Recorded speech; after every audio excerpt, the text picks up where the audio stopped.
Good morning, everyone. Welcome to Contemporary Issues Adult Sunday School class. We are going to have a good presentation today by Ron Buning about the new book, Anthony Fauci on Call. So we thought it would be a good time to review the life of this doctor who led the U.S.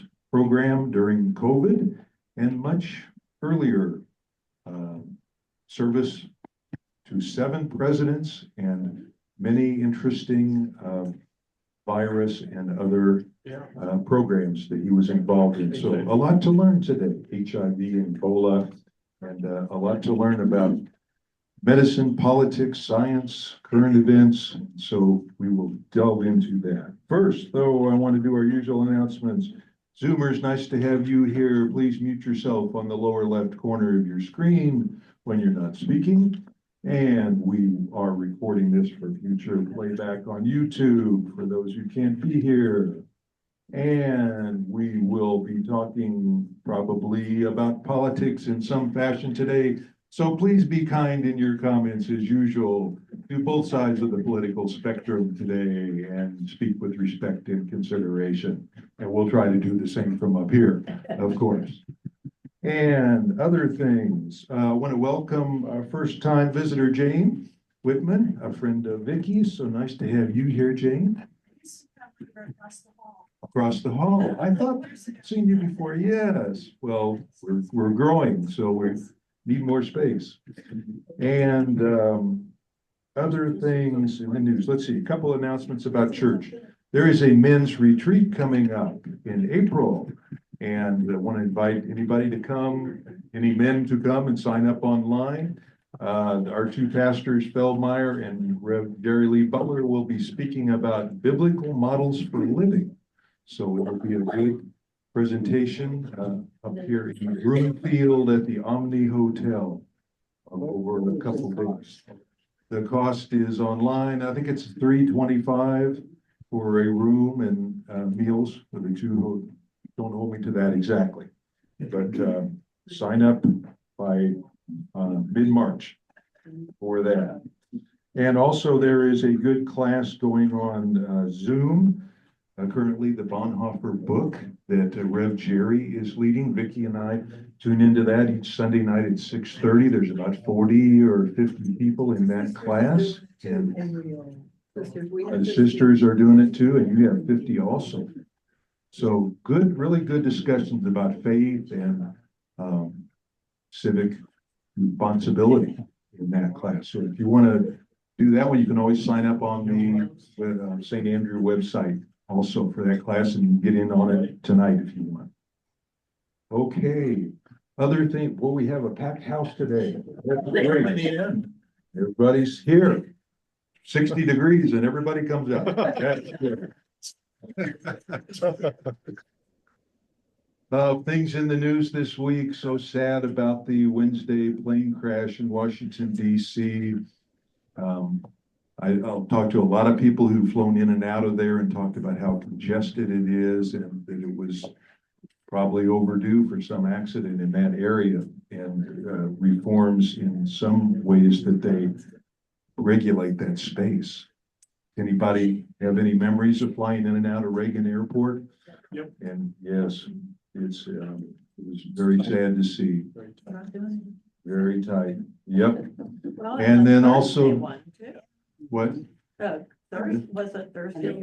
Oh, yeah, medevac airplane crashed in Philadelphia or something too. Yes. Yes. We need to ask our Canadian friend about the tariffs. Yeah. And lots in the news politically too, tariffs on Canada and Mexico. Susan, any thoughts briefly on the Toronto? Well, yeah, I've never seen the country come together like this. The provinces, all the premiers, I mean, everybody is lockstep, and it's been a remarkable thing to see. So stay tuned. Yeah. And they'll be probably behind Canada's retaliating with tariffs of its own. Yeah. For anybody who doesn't know, Susan on Zoom is in Toronto, Ontario, and joins us about every week. So we're glad to get her perspective. And also, of course, nomination hearings on the agency directors this week, including those talking about vaccines, and so timely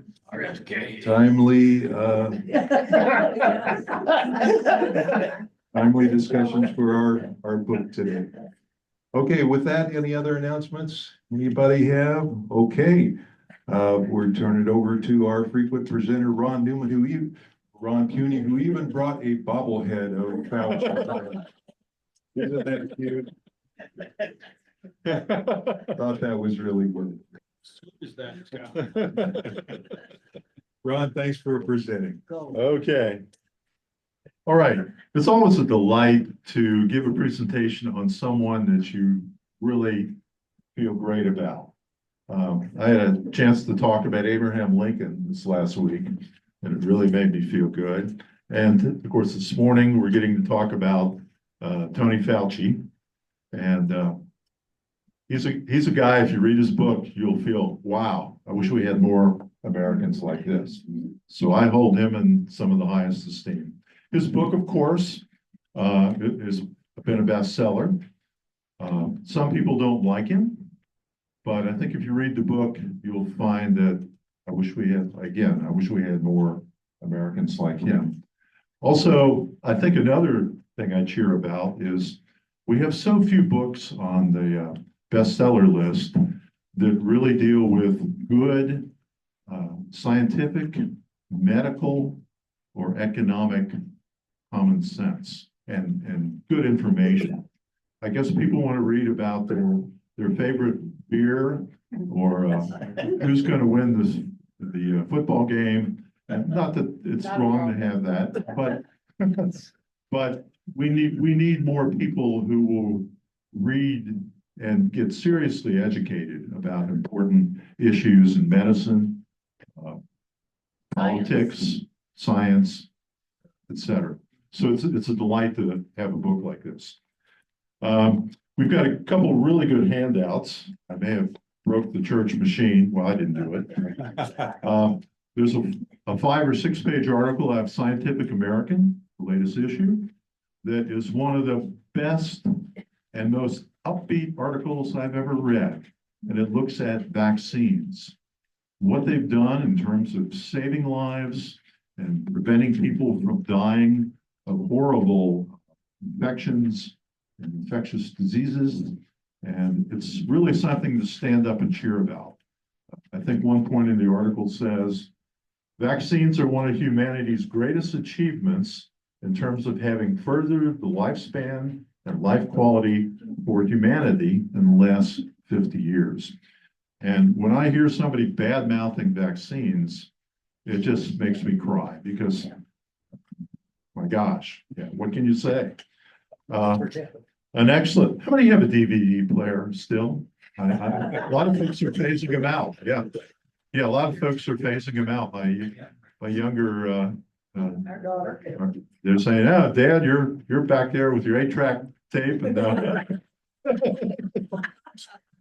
so I feel like an old person that's gone out of touch with reality. But I guess there's still some DVDs out there. I hope, because here's one of the better ones that was produced. It's a 2-hour feature on polio and the great success in conquering polio. That was the first one, right? Ron? Yeah. Yes. Ron, Yeah, go. if I could just interrupt briefly, one of the things that really I struggle with, and I don't know if anybody else in the room does too, but having sort of that balance of understanding, because there was a young woman when I was a teen who actually had taken the polio vaccine and got polio. Got it. So her life was impacted from the age of like 8 or 9. Mhm. Always on crutches, always disabled Mhm. from the vaccine. Okay, we'll mention that in one of the slides. Okay. Also, we want to mention 2 books. If you want to read a good book on viruses, particularly COVID and the many other kinds of infectious diseases that are threatening mankind, always have, and they maybe are on a trajectory to be worse. But the book Deadliest Enemy So that's another good book to read. And then one that has a little more political content to it, Virus, Vaccinations, and the CDC by Anna Burley. And she gets into specifically the battle against COVID with vaccines and other remedies. So let's get going here. Again, with Dr. Fauci. He's one of the most eminent Italian Americans of heritage we have in this country for sure. There's a picture of Dr. Tony Fauci with his wife Christine and their children when they were younger. Next slide. A little background. Tony Fauci grew up in Brooklyn, New York. His grandfather was I think a stevedore and a union guy there in New York Harbor and had a little bit of money. He was not a wealthy person. Again, this is his grandfather. But I think, did we skip a slide? Back up one. I think we may have been, no, I guess we did. Go ahead. Next. Okay. Yeah, here we go. Sorry. The very early years. Tony Fauci was born on a Christmas Eve, so he was a Christmas present to the world, 1940. His father was Stephen, and his mother was Eugenia, and they married in 1929 at ages 18 and 19. So he had teenage parents, although they didn't have him till quite a few years later. He's got a sister 3 years a senior. His dad had a pharmacy degree from Columbia University, so his dad was not a dummy. And his mom attended Hunter College. Okay, so both his parents were college educated. They lived in a 2-bedroom apartment across the street from a high school in Brooklyn. And the grandparents had immigrated from Sicily and Naples. So definitely there's that strong Italian heritage. Here's a picture of his mom and dad on their wedding day, ages 19 and 18. Somehow they look a little bit older. They don't look like a couple of teenagers. But there's a picture of his sister, his older sister, as an infant. Next slide. Okay, so his father, with a pharmacy degree, purchased a small building and opened a pharmacy in Brooklyn. There's the Fauci pharmacy with his dad in front of it. And the 2 children, Tony and his sister, attended Our Lady of Guadalupe School, about 7 blocks away. They were Catholic, obviously. And again, they lived in a 3-bedroom apartment above the Fauci pharmacy. His mom, he said, really stressed the importance of education. She was always bringing her kids books home, making sure they did their schoolwork. And she was quite the mom in terms of encouraging. He also remembers his mom as having kindness and empathy. Said she really cried when she read of the atomic bomb being dropped on Japan, because she sensed it just killed tens of thousands of people. She realized that the horrors of war and what it could do. Tony said his father was a conscientious hard worker who worked the pharmacy from 9 to 10, 6 days a week. And he said his dad also had a heart. He said there were customers, poor folks in Britain, or not Britain, in Brooklyn, who had trouble occasionally paying their bills. And he would find a way to get them the medicine and give them credit, or even in some cases overlook and say, okay, I'm not going to be able to collect from this certain person who needs the medicine. They want to pay me, but they just don't have the financial resources. So he said his dad gave him a good example in terms of being empathetic. Next slide. So he went to the Catholic Regis High School, and in 1958 he was a starting point guard, the captain of the varsity basketball team. He also said that he was only 5'7", and he said in his book, no matter how hard you try, if you're 5'7", you're not going to be able to be as good as the person 6'5". But he had outstanding grades, was encouraged to go to Holy Cross, that's a college, a Jesuit college in Worcester, Massachusetts, on a full academic scholarship. So he had exceptionally good grades. His family wasn't loaded with money though, even though his dad was trying to run a pharmacy, which he said was struggling. He worked summers in construction, well, even when he was going to college, and helped out in the family pharmacy. He was accepted at Cornell Medical School and started there in September of '62. He graduated #1. Cornell medical class. Not a dummy. Yeah. He lost his mom to liver cancer during his 4th year of medical school, and he started a career with an internship and residency in New York in internal medicine. Next slide. During his 4th year of medical school, he said, all male physicians who were in med school were essentially drafted. Now, they weren't sent into combat positions, obviously, but they had to say what service of government they were going to go into, and they gave a lot of them choices. He said he picked the U.S. Public Health Service as his drafted into destination. So he started with the Public Health Service. He said you could also choose Center for Disease Control, National Institute of Health, but he was hired, again, drafted, put to work.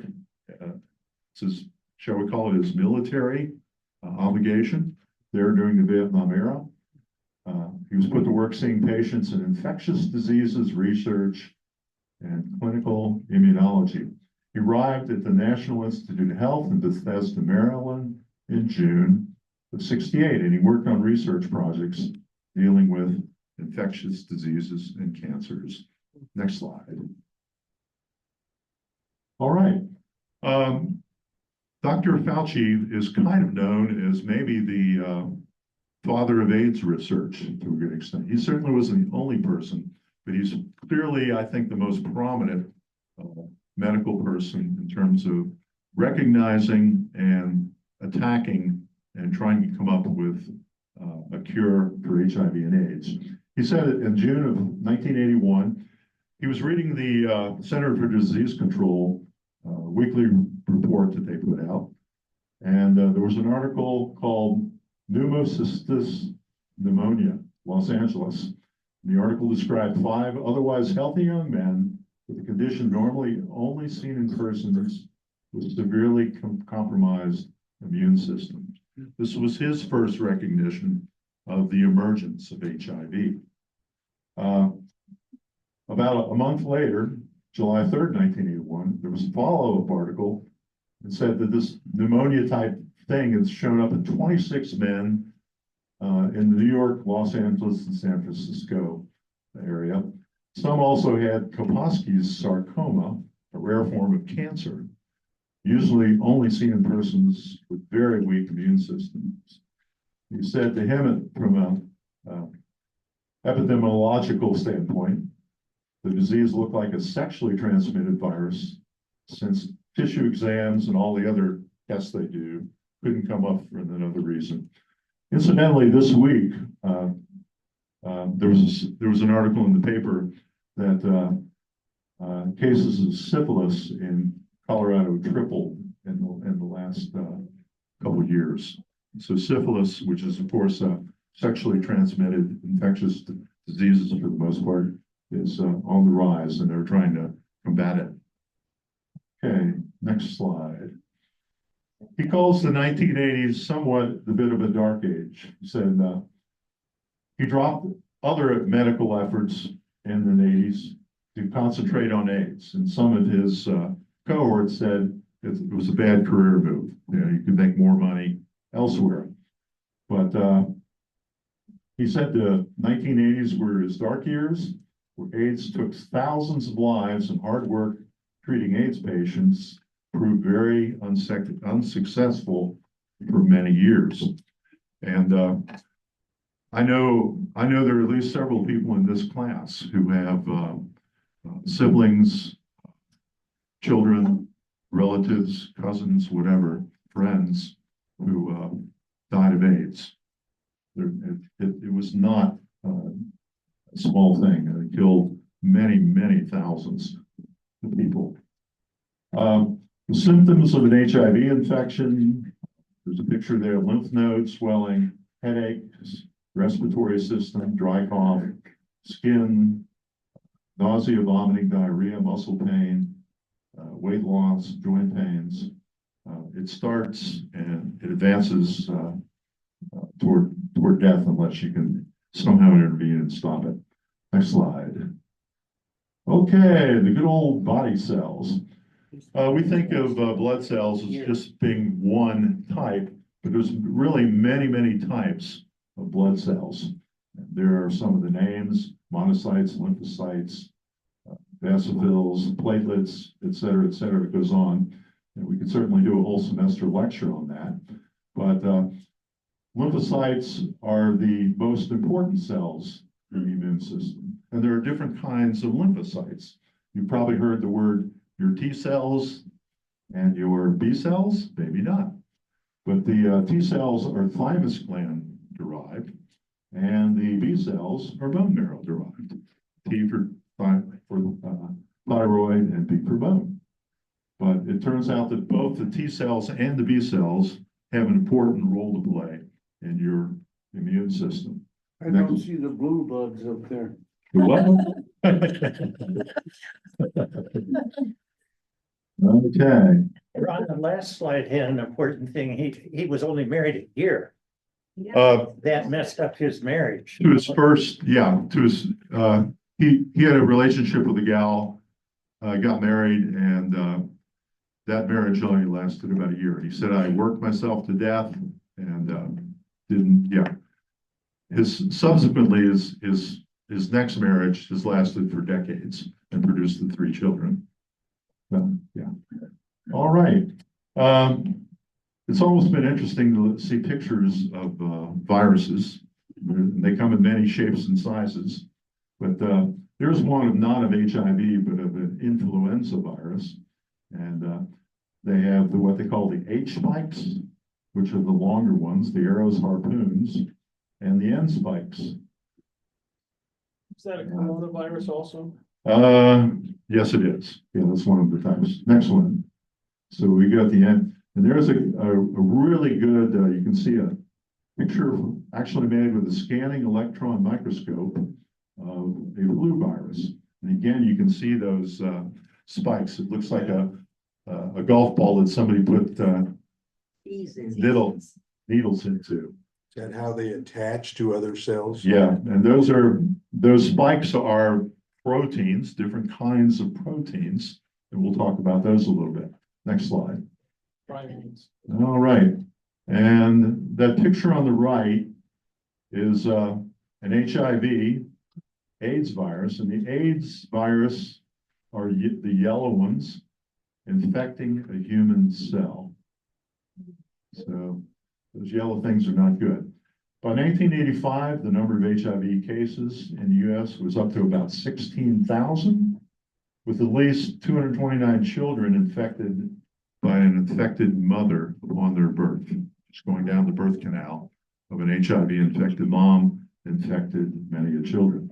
And then by 2023 worldwide, we look at the totals to date, more than 86 million HIV infections and 40 million deaths. Wow. Yeah, next slide. All right. How many remember the story of Ryan White? Yeah. He was a young man in Indiana who contracted AIDS, HIV through no fault of his own, through, I believe it was a blood transfusion. Yes. And he was 13 when he was diagnosed with AIDS. In December of '84, he was in Kokomo, Indiana, and doctors gave him 6 months to live. He tried to return to school, but he faced terrific, shall we call it, persecution and discrimination. People didn't want to get near him, kind of hated him, whatever. And interestingly enough, Elton John befriended him. He wrote a book titled Love is the Cure, focusing on how his friendship with Ryan helped him overcome cocaine addiction, alcoholism, and bulimic issues. So it's very unfortunate that this young man couldn't get saved. Jumping back to Tony, Tony did, of course, have a second marriage, still has. And there's three of his kids. There's his beautiful wife. And he said he's still very, very happy and things have worked out really well for him on the personal level. Next slide. All right. A lot of big acronyms in the health world. The National Institute of Allergy and Infectious Diseases. September of '84, Tony took an interview for the NIA director. He got the job, and the job involved at that time at least 800 full-time employees and contractors, and a $370 million budget. And I just want to make a note that certainly if you pick somebody like Dr. Fauci to direct the NIA, which has got 800, at that time 800, I think it's much larger than that now, employees, you better have a good person that knows what they're doing, they're smart, they've got a medical career. I'll just contrast that to a certain person that's being interviewed right now for a position far less than the one Tony went into, and just match their qualifications, and well, that's a lecture in itself, but you know what I think. By the end of 1986, there were 29,000 reported AIDS cases, and by 1986, they did start to make some progress. Finally, after years of frustration, they mixed AZT and came up with a drug concoction that at least slowed down AIDS. In the one case in 1986, they gave 145 patients the AZT, the triple mixture, and 137 were given a placebo. Only one person died in that year when they were given the triple combo AZT, whereas for those who were given a placebo, essentially nothing, almost 20 died. But the bad news was the HIV RNA virus mutated such that it developed AZT resistance. So HIV fought back, mutated like viruses will and do. Yeah. Also, the famous Dr. Sabiner Salk said that he felt that it would never be able to come up with a successful vaccine against HIV. And to a certain extent, he's right. They still haven't found a vaccine or a drug that will completely eliminate it, kill it forever. But if they at least did come up with a common combo that would box in the virus, contain it, and they did get it approved in 1991. But by that time, there were 200 cases of AIDS. And by 1995, over 500,000 cases of AIDS. So a real curse by any measure. Again, cocktails of 2 to 3 drugs were prolonging the life of patients, but were not suppressing it completely. They were still losing quality of life and dying. As long as the virus was replicating, it was destroying the body's immune system. Even when patients didn't show symptoms, HIV was replicating in lymph tissues and still continuing. And the folks taking the triple drug concoction were getting substantial side effects too. Better than dying, but still substantial side effects, such as fat tissue atrophy, potbelly, depression, anxiety, sleep disturbances, etc. Next slide. Okay. You've got to have a heart. Again, Tony in his career has touched 7 presidents, starting with Reagan on up to Trump. And he said President Reagan was less than proactive dealing with HIV/AIDS. But he said George H.W. Bush and his wife were real gems and they really had a heart. He said when they came to visit the National Institute of Health, they went through, they asked probing questions about AIDS and had a sincere interest in their suffering. Tony noted that of George H.W. Bush, most apparent to me was his kindness and empathy to the suffering of others.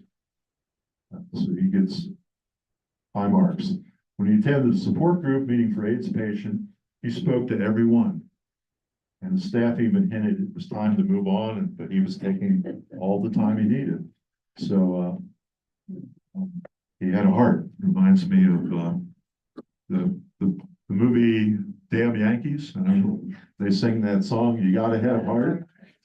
That's what it reminds me of. Next, yeah, go ahead. Could I take just a second and say that Jim Watson has shared with us before in class that he lost a son to AIDS during the 80s, Jim, was it?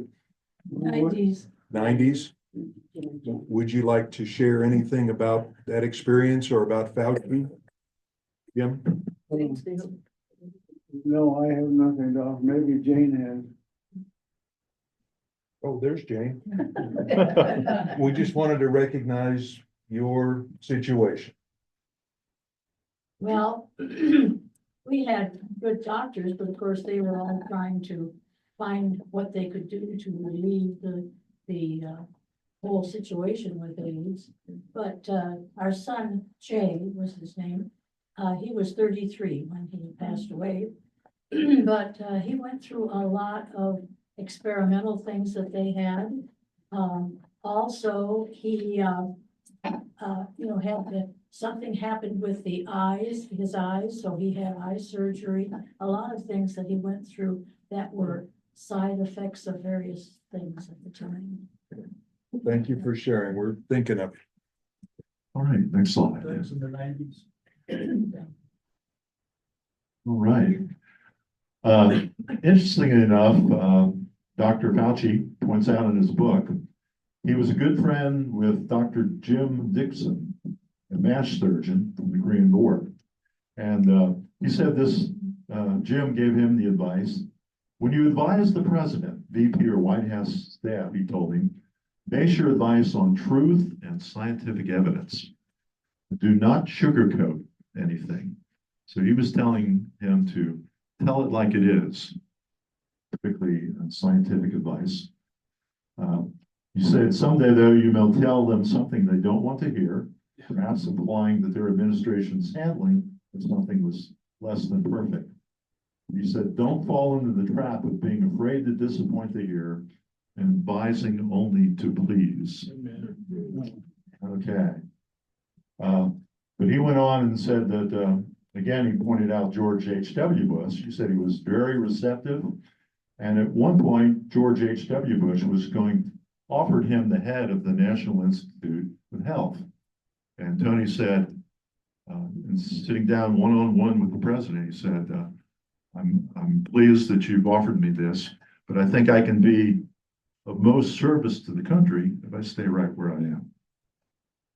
And he said, Bush told him, I respected you greatly before today, but now I respect you even more. The country needs you, so go back and do your thing. He said, George Bush didn't say you're politically, snubbing me. He said, you're doing the right thing. So, yeah, he gets the credit as being a great president in that regard. Again, HIV vaccine is a bearcat. There's that fifth bullet. Albert Sabin, developer of the oral polio vaccine, met Tony when admitted to the center. And Sabin expressed doubt that a successful vaccine would ever be developed against HIV. Ron, what do you mean by bearcat? I don't understand.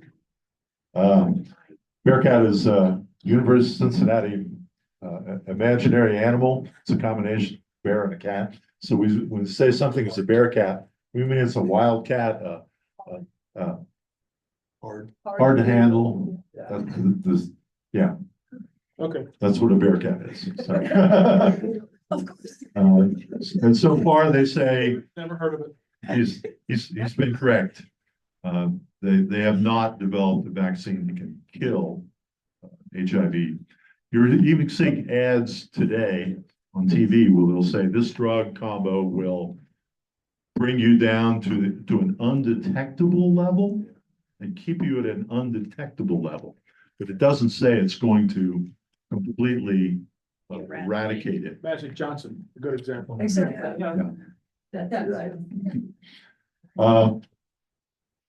Scientists were concerned about developing, if you look at vaccines, there's what they call live attenuated vaccines. There was still some live virus in them. That's been knocked down to such a level that you can't get it, or a killed or inactivated vaccine. And again, there was the infamous Cutter incident in 1955 when improperly inactivated polio vaccines manufactured by Cutter Labs led to a tragic vaccine-induced outbreak of polio. So there's a case where polio did break out because of a vaccine where they didn't get one batch of the vaccine completely inactivated. So yeah, vaccines are not risk-free, but that's another. But I think if you look at the record of vaccines, it's quite outstanding, and they've made advances on preventing another Cutter incident. He has got to have heart. He said Bill Clinton had heart. He encouraged Clinton to open and start a vaccine research center.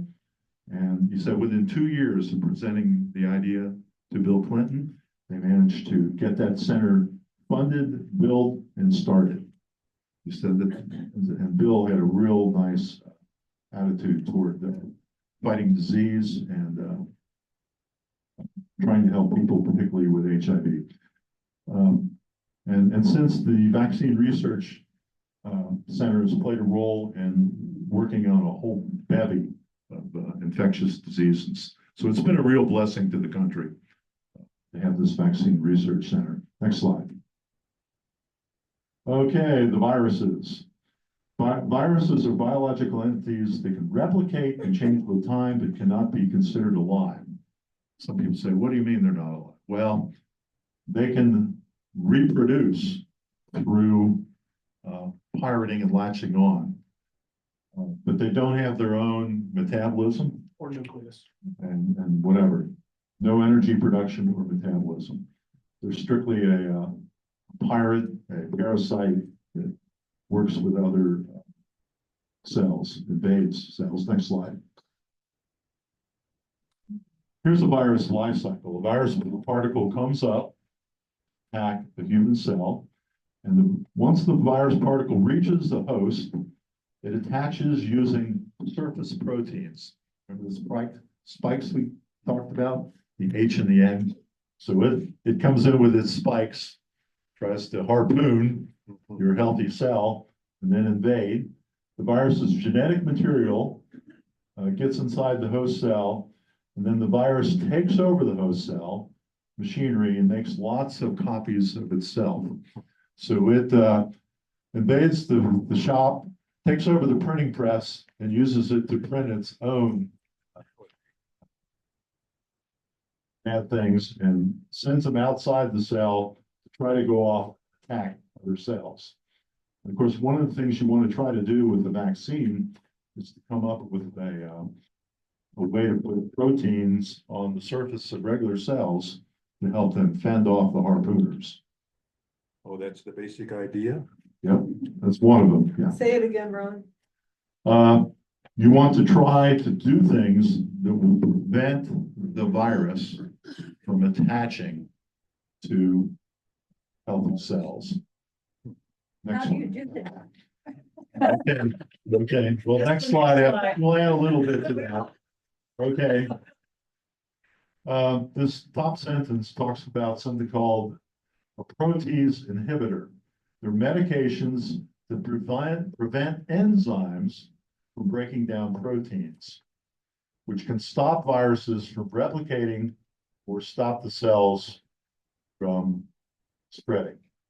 So they basically, one of the things you do is to break down the enzyme that's being used by the nasty virus.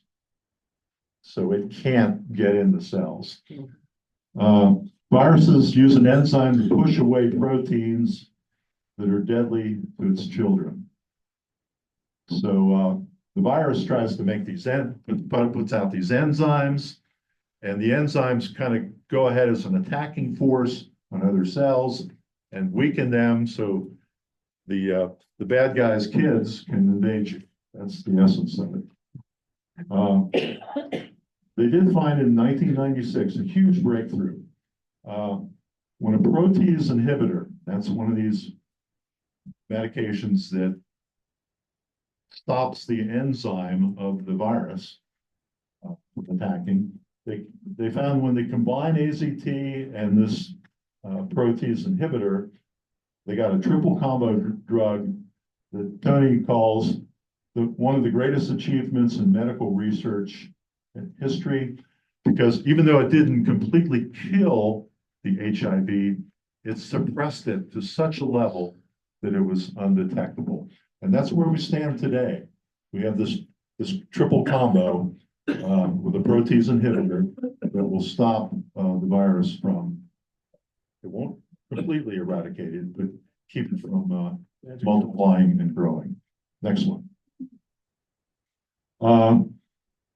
This is a slide that we've passed out copies of. This is not George H.W. Bush, but his son, George Bush. And Tony gives top marks to not only George H.W. Bush, but George Bush in terms of his receptivity to fighting infectious diseases. He said in the spring of 2001, AIDS was killing thousands, especially in Africa among pregnant women. HIV positivity had gotten as high as 50%, and they cut it down to 20%. Still bad, but nobody was receiving the life-saving antiretroviral drugs that were widely available in the developed world. Relative to this week, the fourth bullet. In 2003, President Bush announced the PEPFAR program to combat AIDS internationally. Put a couple $2 billion into the program, which has now gone on for about 20 years. And they estimate it has saved over 20 million lives from providing HIV combating drugs to places, particularly the underdeveloped world. And this program has now been froze in the last 14 days by yours truly. Not yours truly, you know who I'm talking about. So this freezing of funds for the PEPFAR program that has saved 25 million people in the last 25 years has now been frozen. I mean, after all, they're not Americans, are they? So why should we care? Hey, Ron, Yeah, go ahead. a lot of the programs come down to the cost of them. I'm just wondering what one of these shots costs. Is that what Trump is doing? Why he's cutting? Do you have any idea? Well, I do know they've put $15 billion into the program, but they say the $15 billion, well, now it's up to $100 billion over 20 years though. But it saved 20 million lives. Can you read the slide there? It's covered. Yeah. Yeah. Sorry. So that's a pretty good return on investment. What I'm asking is. I don't know the cost of individual. And that's why Trump would cancel. because Exactly. it's- Money saved. Yeah. Money's more important than lives any day. Well, but she's saying maybe he's looking at how to get them cheaper in the process or something like that. I'm a little. Giving him the benefit of the doubt. Okay. Fine. Okay, Yeah, I thought. already, next one. Okay, there was some HIV denialism. There's what they call the rogue scientist Peter Duesberg, a German molecular biologist who actually belonged to the National Academy of Science, even went so far as to claim AIDS was non-infectious. And this went into the press attempting to report the conflicting opinion in an unbiased manner, gave the census claim false equivalency. But by making this claim, the president of South Africa, Mbeki, stopped the HIV vaccines there in South Africa. And they said that his shutting it off, believing this denial, probably resulted in at least 330,000 deaths and 35,000 infant HIV infections in South Africa. Yeah, so this is the harm. I've got it in green there. So hence, that's the danger of celebrity figures spouting unscientific advice to the public. Here's a case in South Africa where it's killed well over a quarter million people because of a president of a country. Presumably those were Black people that died. Yeah. Probably. How many saw the movie The Outbreak? Yes. Just out of curiosity. Pretty good movie. That deals with Ebola. And of course, Ebola is incredibly scary. A fatality rate from 25 to 90%. In Tony's book, he talks about a case where a USAID worker contracted Ebola and they flew him back to one of the 3 US hospital sites that can handle super infectious diseases. Next slide. Let's see if we've got the pictures. Yeah, here we go. There are only 3 units in the US with a special air containment design. And he talks in the book about how they went in these astronaut suits to try to work on the gal and to give her medications and injections and clean her up. They did manage to save her life, but it's almost worth reading the book for that alone. Reading the story of how they tried to stop Ebola from killing her. Next slide. Zika. How many heard of Zika? Oh, yeah. With this Central America. 2015, there was an outbreak of hundreds of thousands of Zika infections in Brazil. And they call this microcephaly, means small head, in babies born to mothers with Zika. And by 2016, there were 3,000 cases in Brazil. And by the end of the outbreak, there were over 6,000 cases in Brazil.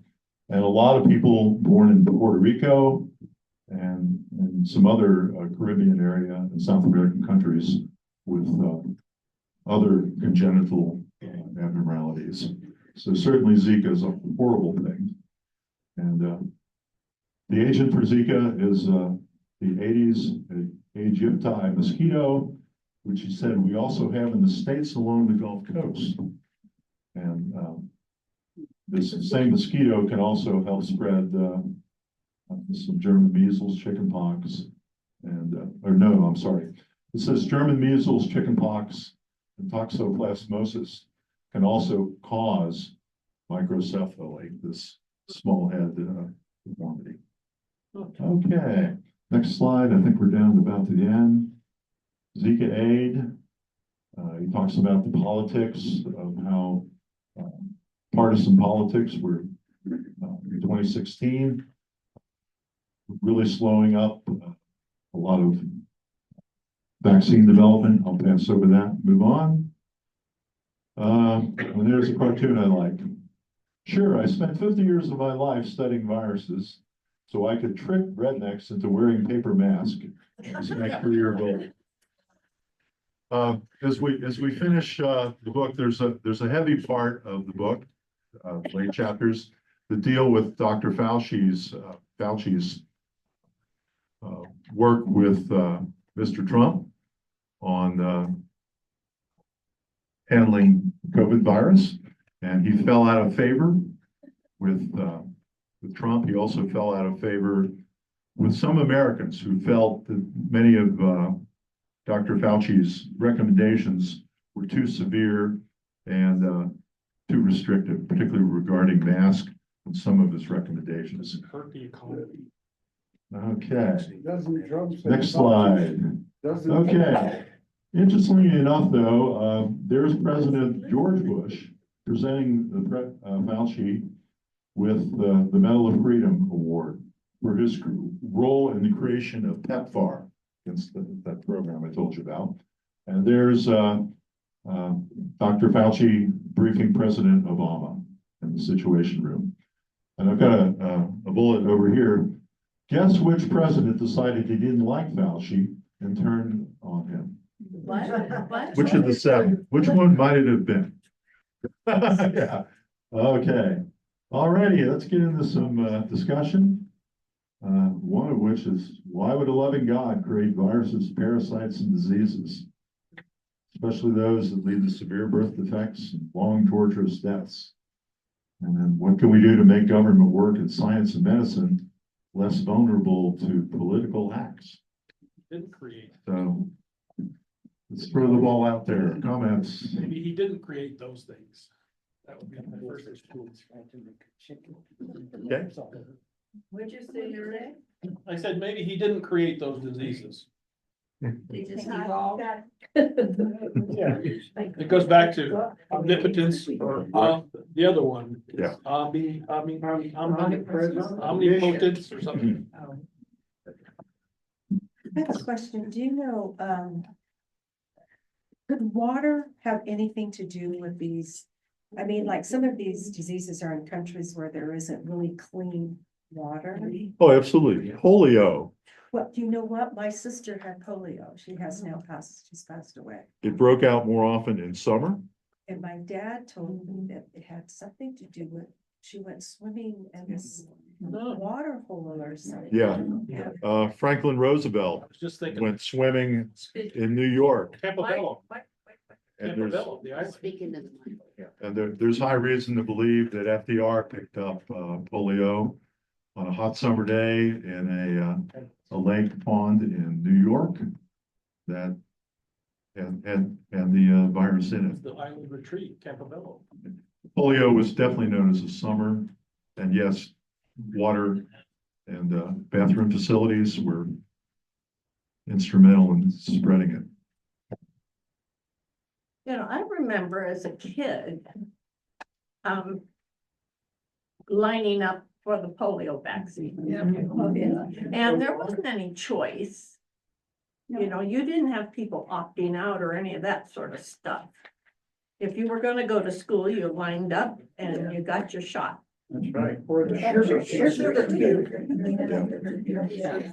I mean, Yeah, even measles, by the way, the Yeah. fatality rate for measles is 3 children out of 1,000 infected.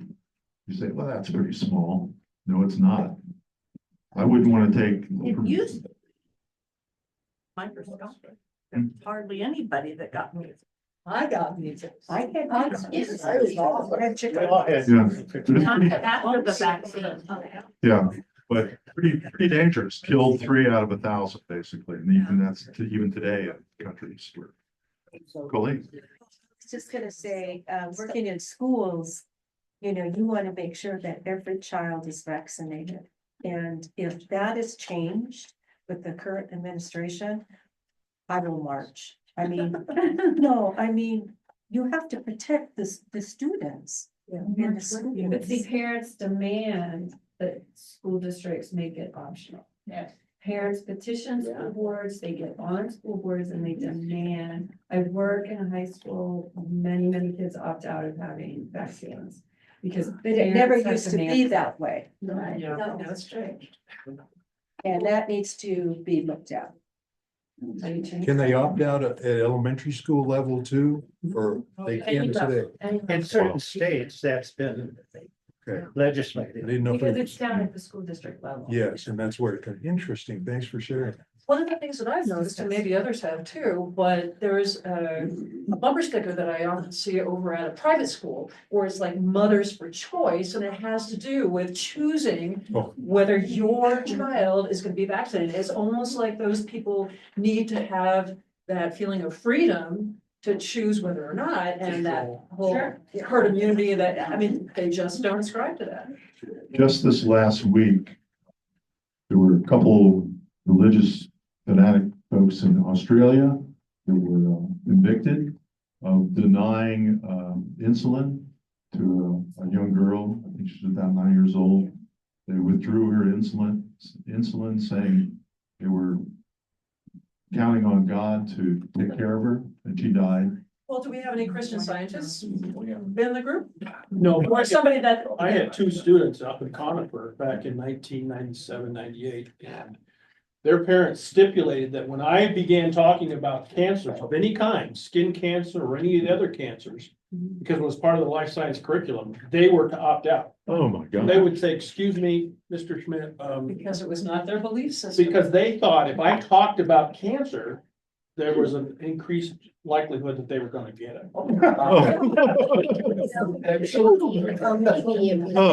So they learned. Yeah, maybe it Wow. wasn't that they would get it, maybe it was that they would be, their mind would be infiltrated with the fact that it was a possibility, and then that child would follow the parents' lead, you know what I mean? I mean, that doesn't make sense if they could get it, but I do see that they just don't want their kids to know the options, you know? The same thing with transgender. There's a big deal going on with parents. They any discussion of that in classrooms or anything. Heck, Anyway. and even just, Hmm. it's that way on gay issues, period. Right. Because I taught that in the high school and I would have a parent come in. My kid does not need to hear about this. We've just got a few minutes left. I want to give our Zoomers a chance to make a comment or a question. If anybody wants to, just chime in. If not, we'll go on. That's okay. Just quick comment. Next week, I'm going to present on a related book called The Search for Wisdom by Dr. Francis Collins, who was the NIH director and led the Human Genome Project. And he's going to talk about will not cover the same things. He talks more about why people have lost faith in medicine and vaccines and churches and any authority today. So it's a very interesting kind of related subject. Christine. Quick question. I believe in vaccines, but how do you counter when someone says that when you over 30 years, vaccines have saved the lives of more than 1 million children? Like the question was, well, how do you know that? I mean, how is that determined that you saved this? And then this other article saved the lives of nearly 94 million over the past 50 years. So how do you defend how they get that statistic? I think they extrapolated infection rates previously. Thanks. And I know when Tony Fauci first became aware of HIV, he read, the Center for Disease Control puts out a weekly bulletin where they collect data from, Not anymore. not anymore, from hospitals all over the country, looking for trends, you know, like if they have 60 people show up in Baton Rouge with a certain, you know, yellowing skin ailment or something, it catches an eye and they say, what's going on here? They monitor wastewater also. Right. Helen. Yeah, I was very surprised in a way recently, probably everyone heard of the TB outbreak in Kansas City. And the personal experience that I ran into, my wife and I both applied to be a volunteer at the Denver Zoo.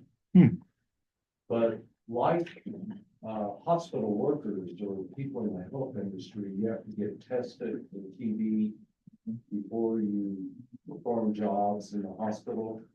Well, the Denver Zoo actually required a negative TB test in order to be even a volunteer. What I found out, now Yue, my wife, is born and raised in Japan, but 100% of Japanese are vaccinated for TB. Wow.